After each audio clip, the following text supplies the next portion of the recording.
The boy was helping his little sister pick up her lost glasses when he accidentally discovered that the sheet metal at his feet was hollow. Out of curiosity, he slowly lifted the sheet metal, but what met his eyes was a motionless foot. Michel was startled by the sight and hurriedly covered the sheet metal before running away. When he and his sister returned home together, they found their father's truck parked right in front of their house. The siblings rushed back home, overjoyed. This time, their father had even brought them gifts. At dinner, the siblings got into an argument over who would buy their father some alcohol. So their father decided to draw lots to decide who would go. However, their father ended up drawing the shortest matchstick. Because of what had happened that day, Michel couldn't sleep. He didn't know if the person inside was still alive. The next day, unable to shake his curiosity, and went back to the cave to investigate further. He slowly lifted the sheet of metal again. The foot was still there, not having moved an inch. Michel tentatively tossed a stone inside, but the foot inside still showed no reaction. So he picked up another stone. Just as he was about to throw it down, strangely, the foot had vanished. Driven by intense curiosity, he peered inside. Suddenly, a frail little boy appeared right in front of him. Michel was so frightened that he fled the scene on his bicycle. Because he was so nervous,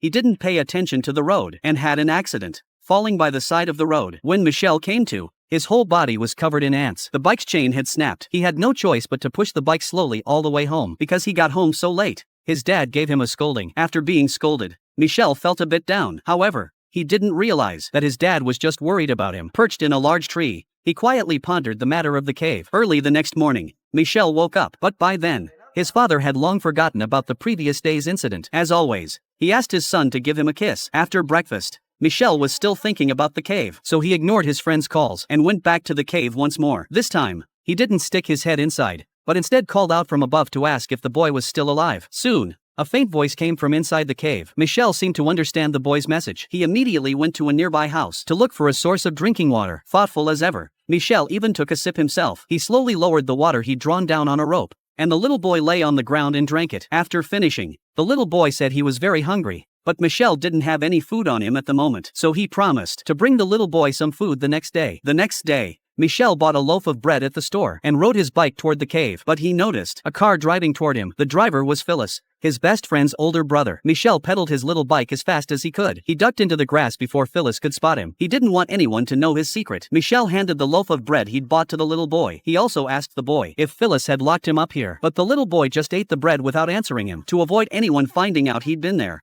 Michel wanted the little boy to put the bread back in the basket, but the little boy didn't react. Michel was truly at a loss. He had no choice but to pluck up his courage and climb down himself. After picking up the bread from the ground, he tried to talk to the little boy, but the little boy still didn't react at all. Just as he was about to leave, the little boy suddenly spoke.